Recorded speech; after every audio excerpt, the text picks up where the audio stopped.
हमारे विभिन्न ज्ञानवर्धक कार्यक्रम देखने के लिए आप हमें अभी सब्सक्राइब करें, बेल आइकन को प्रेस करें ताकि आप देख सकें हमारा कार्यक्रम सबसे पहले। और अधिक जानकारी के लिए फेसबुक पेज को लाइक करना न भूलें। जय मां इंद्राक्षी। इंद्राक्षी धाम में दर्शकों आप सभी का हम हार्दिक स्वागत करते हैं। विजयादशमी के उपलक्ष्य में आप सभी को बहुत बहुत प्रेम, बहुत बहुत शुभकामनाएं। हमारे जितने भी साधक देश में विदेश में जहाँ जहाँ भी रहते हैं, आप सभी की मनोकामनाएं भगवती दुर्गा की कृपा से पूर्ण हो और दशहरे के उपलक्ष्य में, विजयदशमी के उपलक्ष्य में आप सभी को भी अपने अपने कार्यों में विजय की प्राप्ति हो। अब आइए कार्यक्रम को आगे बढ़ाते हैं। आइए पहले हम आज का पंचांग पढ़ लेते हैं। 15 अक्टूबर सन 2021, दिन शुक्रवार, आश्विन माह, शुक्ल पक्ष, संवत 2078, तिथि दशमी, नक्षत्र स्वर्ण, राहु काल 10:30 से 12, दिशा शूल पश्चिम दिशा। भगवती विजय के नाम पर भी आज का ये विजयदशमी का पर्व मनाया जाता है और भगवान श्री राम की विजय श्री के उपलक्ष्य में भी विजयदशमी का पर्व धूमधाम से मनाया जाता है। बहुत लोग नवरात्र का पारण आज के दिन करते हैं पूर्ण रूप से। अपनी अपनी मान्यताएं हैं, अपनी अपनी श्रद्धा है। एक बहुत अच्छी बात आज से जुड़ी हुई हम आपको बता देते हैं। आज का दिन जो खास रूप से है वो किसी भी मंत्र को चैतन्य करने का है। आप किसी भी मंत्र को 40 दिन पढ़ लें, जो 40 दिन बाद उसका फल मिलता है, आज 40 मिनट पढ़ने से ही उसके फल की प्राप्ति हो जाती है। कुछ ऐसे जीवन में अवसर होते हैं कि जो काम कई बार 10 साल में नहीं होता, वो एक छोटे से समय में चुटकी भर में हो जाता है। आपने ऐसा देखा भी होगा, अनुभव भी किया होगा। तो ऐसे ही मेरे साधकों, ध्यान रखना, जीवन में भगवान की कृपा से ही हमें ये पर्व प्राप्त होते हैं, है ना। नहीं तो किसकी समय घड़ी कब पूरी हो जाए, कब हम संसार से चले जाएं, भगवान के हाथ में है, भगवती के हाथ में है कि वो हमें पर्व हमसे करवा रही हैं और हम पर्व कर रहे हैं। आज का मौका भी हमें जगजननी की कृपा से प्राप्त हुआ है कि हम दशहरा मनाएं। अब इसमें हम मंत्र की बात कर रहे थे कि जब जब दशहरा आए तो आप किसी न किसी मंत्र की साधना जरूर करना। हमने अपने अनेकों विशेषांक में अनेकों मंत्र हनुमान जी से जुड़े हुए और भी अनेकों मंत्र बताए हैं। आज के दिन किसी भी मंत्र को 108 बार पढ़ लेना, फिर उसका यज्ञ कर लेना, मंत्र चैतन्य सिद्ध हो जाता है। इसके अलावा हमने कहा था महानवारण मंत्र और देवी अथर्व शीर्षम की जो बात आपसे कही थी, आज के दिन जो साधक उसे पढ़ रहे हैं बहुत अच्छे से पढ़ना, ताकि वो आपका मंत्र सिद्ध हो जाए, चैतन्य हो जाए। आज के बाद फिर आप रोजाने के रूटीन में जो महानवारण मंत्र है उसे 3 बार या 5 बार पढ़ते रहना और देवी अथर्व शीर्षम को 1 बार प्रतिदिन पढ़ लिया करें। तो आपको देख लेना, आने वाले समय में जगजननी आपको कहीं पीछे नहीं हटने देंगी। सर्वश्रेष्ठ प्राणियों में, लोगों में आपका नाम आएगा। आपकी समस्त मनोकामनाएं आपकी पूर्ण होंगी। आपके समस्त संकट भगवती की कृपा से अवश्य दूर होंगे। बात विश्वास की है, बात श्रद्धा की है। तो उनके लिए तो हमने ऐसा बता दिया, जो महानवारण मंत्र से आज के दिन यज्ञ करना चाहते हो वो यज्ञ भी कर सकते हैं। इसके अलावा आपका अपना कोई मंत्र हो जिसे आप लंबे समय से पढ़ते आ रहे हों, आपकी कोई स्तुति हो जिसे आप करते आ रहे हों, अन्य कोई बीज मंत्र हो, कोई स्तोत्र हो, कोई वंदना हो, तो आज के दिन पूर्ण श्रद्धा के साथ उसे कर लेना, वो भी आपकी सिद्ध हो जाएगी। आज के दिन दान पुण्य जितना आपके हाथों से हो जाए उतना ही श्रेष्ठ रहता है। अब हम जयंती की बात कर लेते हैं। जो घर में आपने जयंती बोई थी तो आज के दिन उसका प्रयोग किया जाता है। सारी जयंती को अच्छे से किसी चांदी के सिक्के से, चांदी की अंगूठी से, चांदी की किसी भी चीज़ से अच्छे से उसको काट लें।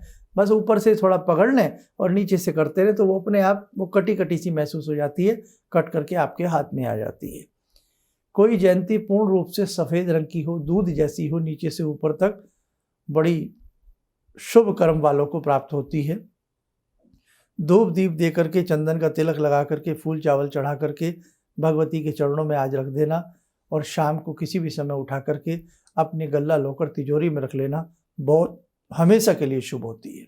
दूसरी बात, बाकी जो जयंती, सारी जयंती निकाल करके प्लेट में रख लेना, सभी देवी देवताओं को, भगवती को, राजा राम को, सबको चढ़ाना और आसपास कोई राम जी का, भगवती का मंदिर हो तो वहाँ जाकर भी समय मिले तो थोड़ी सी ले जाना, वहाँ चढ़ाना और 2 दीपक ले जाना, एक राम जी को और एक भगवती जी को अर्पण करना दीप, है ना। विजय देवी हैं ये, विजय है, आपके जीवन में विजय श्री की प्राप्ति हो, तो सबको ऐसे कर लेना। इसके अलावा हमने बताया था जयंती को कानों पर रखना, मस्तक पर लगाना बहुत अच्छा होता है, इसीलिए विजयदशमी के दिन जो ये नौरते भी इसको कहते हैं, कानों के ऊपर इनके रखे जाते हैं और ये बहुत अच्छे रहते हैं। नाना भांति की बीमारियों को, नाना भांति के रोगों को, नाना भांति के संकटों को ये जयंती दूर करती है, इसे जयंती कहते हैं मेरे साथ को। आगे बढ़ें तो अब इसके अलावा आपकी कोई अपनी डायरी है, कोई पुस्तक है, नोटबुक है, उसमें 2-2 इसके बाल रख लेना। आपके घर में जो आपने गल्ला, लॉकर, तिजोरी, बक्सा, पेटी, जहाँ पर भी आप कुछ अपना सामान सहेज करके रखते हैं कीमती, वहाँ पर भी कुछ इसके रख देना, है ना। तो ये बहुत अच्छा रहता है और ईश्वर की कृपा बनी रहती है। अगले साल भी उसको जो कि तू रखे रहने देना, सूख जाएगी, अगले साल फिर 2-3 उसमें रख लेना। आपकी जो कोई ऐसी धार्मिक पुस्तक हो उसमें भी इसके 2-3 तरण, यानी कि पूरी जयंती उसमें भी रख लेना। बच्चों की जो पुस्तकें उनको हार्ड लगती हैं, साइंस की, मैथ्स की, उसमें भी 2-2 जयंती रखना और बच्चों के कानों के ऊपर भी रखना। बच्चे कितना भी हंसेंगे, शर्माएंगे, कोई बात नहीं, हमारी ये कल्चर है, हमें अपनी कल्चर से दूर नहीं जाना चाहिए। आप अपने बच्चों को नहीं सिखाएंगे तो आपका पड़ोसी नहीं आएगा आपके बच्चों को शिक्षा देने के लिए। और आज का तो वो समय हो गया है, हम किसी की मानते भी नहीं। जब हमारे बच्चे हमारी नहीं मानेंगे तो किसकी मानेंगे। इसलिए अपने पर्व, अपने 30 त्योहारों की गरिमा का वर्चस्व अपने घर में सदैव मेरे साथ को बनाए रखना। हमारे हर धर्म से जुड़े हुए, हर 30 त्योहार से जुड़े हुए जो भी ऋषि मुनि होते हैं वो बहुत प्रसन्न होते हैं। आप देखते हैं किसी परिवार में बहुत सुख सुविधाएं होती हैं, सुख सुविधाओं से संपन्न वो परिवार होता है, तो कहीं ना कहीं पूर्व जन्मों का शुभ कर्म उन्होंने किया होता है। इसीलिए आप भी छोटे छोटे शुभ कर्म करते रहिए। आज के दिन नीलकंठ पक्षी का दिखना किसी भी समय, वैसे तो सुबह या शाम, लेकिन किसी भी समय शुभ माना जाता है। इसके अलावा एक काम और ध्यान रखें, बहुत से ऐसे घर होते हैं जिनमें नज़र, टोक, दीठ आदि पड़ी होती है, घर में सुस्ती सी जैसा वातावरण पड़ा रहता है, वैमनस्य की स्थिति बनी रहती है, मनमुटाव की स्थिति बनी रहती है। तो आज के दिन गोकंडे के ऊपर किसी भी प्रकार की सुगंधित धूप को, या उसमें गूगल रख लें, शक्कर रख लें, थोड़ा घी डाल लें, सफ़ेद तिल डाल दें और उसकी धुनी पूरे घर में देना। बजरंग बाण पढ़ लेना एक बार, या दुर्गा कवच पढ़ लेना। और जो महानवारण पढ़ रहे हैं तो महानवारण पढ़ते हुए ही, अब तो आपको याद हो गया होगा ना, तो महानवारण पढ़ते हुए ही घर में धुनी दे देना और बाद में सारे घर में धुनी दे करके घर के किसी ऐसे स्थान पर रख देना जहाँ हवा की वजह से वो धुनी ऐसे चारों तरफ होती रहे, नहीं तो कहीं भी एक तरफ सुरक्षित रख देना। तो ये आज के कर्म हैं। और मुझे एक चीज़ और याद है, अब तो खैर इस बार शायद कोरोना की वजह से मेघनाथ, रावण आदि के पुतले शाम को न जलाए जाएं, नहीं तो जहाँ जहाँ रामलीला यदि कहीं हो भी रही होंगी तो मेघनाथ, रावण, कुंभकर्ण के पुतले जलाए जाते हैं। और हमारे शास्त्रोक्त विधि से ही वो सारी चीज़ें होती थी। अब तो हुल्लड़ ने सारी चीज़ों को ध्वस्त कर दिया है। नहीं तो ये जो पुतले जलाए जाते थे सूर्य अस्त से पहले, क्यों, हिंदू शास्त्र में शव को जो मुखाग्नि दी जाती है सूर्य छिपने से पहले पहले दी जाती है। इसीलिए रावण का पुतला हो, मेघनाथ का हो, कुंभकर्ण का हो, सूर्य छिपने से पहले पहले उनके पुतलों को अग्नि दी जाती थी। और जब वो हमने देखे, जब वो धूम धड़ाम कर करके जलते थे तो हमारे बुजुर्ग हमें समझाया करते थे कि बेटा आप राम राम का जप आप करते रहो। कई बार हम छोटे छोटे से होते थे, अपने पिताजी के कंधे पर बैठे होते थे उस भीड़ में। आप में भी ऐसे बहुत होंगे जिन्हें मेरी बात शायद ये सच नज़र आए, आप याद करिए अपना बचपना। आजकल के हम अपने बच्चों की बात नहीं करते, वो तो टीवी खा गई, वीडियो गेम खा गई हमारे बच्चों को, आजकल की पढ़ाई हमारे बच्चों को खा गई, आजकल के मोबाइल, आजकल के ये सब चीज़ें हमारे बच्चों की सारी खुशियों को धूमिल कर गए। हमारे बच्चे आज अंग्रेजों से भी ऊपर जा रहे हैं। आप उस ज़माने को याद करिएगा जब अपने पापा के, पिताजी के कंधों पर बैठ करके आप रामलीला देखा करते थे, आप रावण देखा करते थे, हमें अच्छे से याद है। तो जब हम थोड़े बड़े हो गए, कंधे पे बैठने वाले नहीं रहे, तब हम भीड़ में उचक उचक करके, पैरों को उचका करके या कहीं पीछे जा करके खड़े होकर के देखते थे, ताकि रावण हमें अच्छे से दिख जाए, पुतले जलते हुए अच्छे से दिख जाए। और जब बड़े हुए, जब संस्कृति का कुछ अनुभव हुआ, तो हमने एक चीज़ देखी जो आपसे हम साझा कर रहे हैं कि बहुत लोग, बुजुर्ग ऐसे होते थे जो रावण की जली हुई लकड़ियाँ होती थी उसके अंदर की वाली, वो घर लाते थे। तो हमने कई बार पूछा कि भाई काका दादा ये ऐसा क्यों?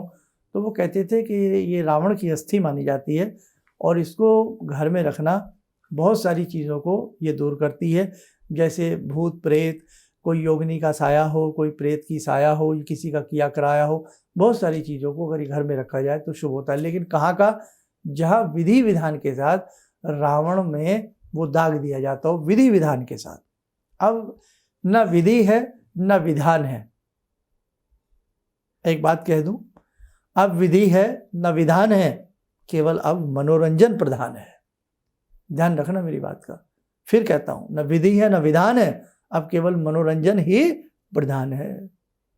अब हर चीज, होली हो, कोई भी चीज हो, केवल मनोरंजन बन करके रह गया है। अगर यही हाल रहा हम हिंदू लोगों का, तो हम सनातन धर्म में कहाँ से कहाँ चले जाएंगे। आज हमारा धर्म कितना डिवाइड हो चुका है। आज हमारे धर्म के लोग दूसरे धर्मों में जाकर के धर्म अपना रहे हैं। विश्व में इकलौता देश है जहां हमें शरण मिली हुई है, जहां हम अपने देश में रह रहे हैं। शरण मिली हुई से मतलब है कि ये धरती माता ने हमें शरण दी है, हमारे लिए भारतवर्ष। इसलिए हमें माँ धरती ने जो ये अपनी गोद में शरण दी हुई है, हमें बिठाया हुआ है भारत माता ने, हमें इसकी शान को, इसकी आन को, अपने धर्म के वर्चस्व को बना करके रखना है। आप अपने बच्चों को नहीं समझाएंगे तो कौन समझाएगा। आप किसी कॉलोनी के सदस्य हैं, मेंबर हैं या उसके मुखिया हैं, तो आपका धर्म बनता है आप आगे आने वाले समय में अच्छे तरीके से विधि विधान से तीज त्योहार मनाइए। आप उन पंडित जी को रखिए साथ में जिन्हें पूरा कर्मकांड आता है, जिन्होंने शास्त्रीय आचार्य का कोर्स किया हुआ। ये चीज़ें आपको करनी पड़ेंगी। आप सोचें मुझे, मेरे पे क्या फ़र्क पड़ता है, मैं क्यों करूं। अरे भाई, हमने हिंदू शास्त्र में जन्म लिया है, क्या हम अपने धर्म के नाते कुछ नहीं कर सकते? अब मैं आपको रोज़ कुछ ना कुछ बताता हूँ, कभी ये व्रत है, कभी ये त्यौहार है। क्यों बताता हूँ मैं आपसे बताने का कुछ लेता हूँ क्या? मैं इसलिए बताता हूँ, मैं सनातन धर्म से जुड़ा हूँ, मैं भारत की मिट्टी से जुड़ा हूँ, मैं भारत की मिट्टी में जन्मा हूँ, मैं एक ब्राह्मण परिवार में जन्मा हूँ। इसलिए मेरा दायित्व बनता है सोते हुओं को जगाना, मेरा दायित्व बनता है अपने धर्म की बात आपसे करना, आपका भी दायित्व बनता है। आप चलिए टीवी पे मत बताइए, आप यूट्यूब पे मत बताइए, पर कम से कम हमारे घर में जो हमारे 2-4 बच्चे हैं, आप उन्हें तो समझाइए। चलिए खैर, अब बुरा मत मान जाना, आप बहुत जल्दी नाराज़ हो जाते हैं आजकल। खैर, तो अच्छे से अपनी कल्चर को मनाना, अच्छे से अपने तीज त्यौहार को मनाना। आज का ये बड़ा शानदार दिन है, इसे गंवा मत देना, नींद मत ले लेना, टीवी मत देख लेना, बिना मतलब में समय खराब मत कर लेना।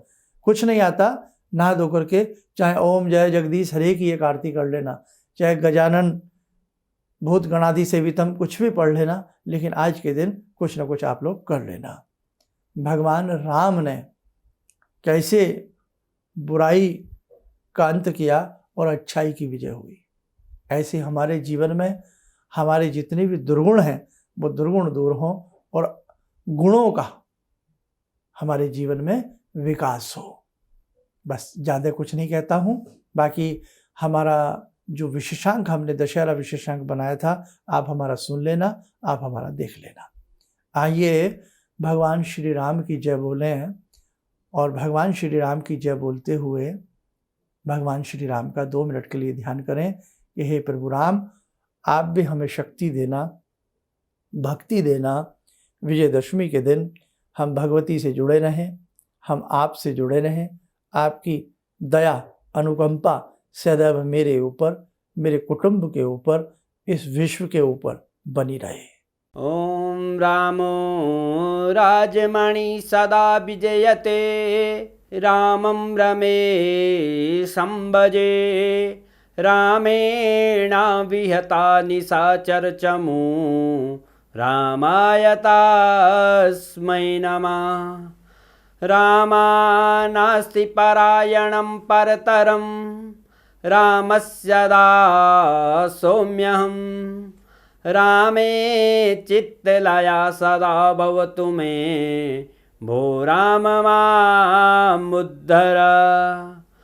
राम रामेति रामेति, रमे रामे मनोरमे, सहस्रनाम तत्तुल्यं, राम नाम वरानने। आदो राम तपोवनं दिगमनं, हत्वा मृगं काञ्चनं, वैदेहीहरणं जटायुमरणं, सुग्रीवसंवासनं। बाले निग्रहणं समुद्रतरणं, लङ्कापुरे दाहनं, पश्चात् रावणकुम्भकर्णहननम्, एतद्धि रामायणम्।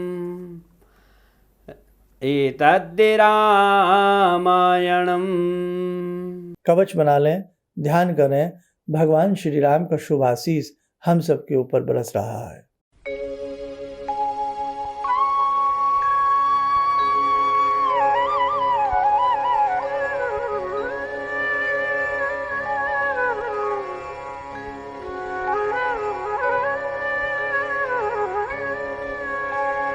ओम बोलते हुए नेत्र खोलें, सामान्य हो जाए। मेरे साधकों, बहुत मुश्किल से ऐसे सुंदर अवसर मिलते हैं जब भगवान से हम जुड़ते हैं। आप ध्यान रखना, भगवान की इच्छा होती है तभी भगवान हमें अपने से जोड़ते हैं। तो भगवान की कोई इच्छा है, वो आपको अंगीकार कर रहे हैं, स्वीकार कर रहे हैं, इसलिए अपने प्रभु से हमेशा जुड़े रहना। आप स्वस्थ रहें, सुखी रहें। विजयदशमी की बहुत बहुत शुभकामनाएं। इन्हीं शब्दों के साथ हम अपनी वाणी को विराम देते हैं। जय श्री राम। गुरु जी से मैं तब से जुड़ा हूँ जब से वो एक चैनल आती थी P7, उसी से मैं जुड़ा हुआ। और गुरुदेव से हमारी जब मुलाकात हुई तो मैं आश्चर्यचकित रह गया। जब उन्होंने हमसे बताया कि आपके साथ ऐसे ऐसे हुई, तो मैं इतना आश्चर्य हो गया कि इन्हें कैसे मालूम। और इतना बढ़िया इन्होंने बताया, जिसके वजह से मैं आज तक उनसे प्रभावित हूँ। और इनका बताने का शैली वगैरह इतनी बढ़िया है, जो हम अपने क्लास के टीचर से भी उतना बढ़िया नहीं समझ पाते थे। ये हमें बहुत पसंद आई। और दूसरी बात कि इनके साथ जितने भी मैं जुड़ा, जब से जुड़ा रहा, जो भी समस्या आई, मैं बहुत ही अच्छा तरह से मेरे सॉल्व होते चले गए। और आज तक मैं उनके आशीर्वाद से मैं बहुत सुखी हूँ। किसी भी समस्या के समाधान के लिए मिले प्रसिद्ध हस्तरेखा एवं वास्तु विशेषज्ञ प्रोफेसर धर्मेंद्र शर्मा जी से। नोट: शिविर में भाग लेने हेतु एवं व्यक्तिगत रूप से मिलने के लिए कॉल करने का समय सुबह 10 बजे से शाम 6 बजे तक। हमारे विभिन्न ज्ञानवर्धक कार्यक्रम देखने के लिए आप हमें अभी सब्सक्राइब करें, बेल आइकन को प्रेस करें ताकि आप देख सकें हमारा कार्यक्रम सबसे पहले। और अधिक जानकारी के लिए फेसबुक पेज को लाइक करना न भूलें।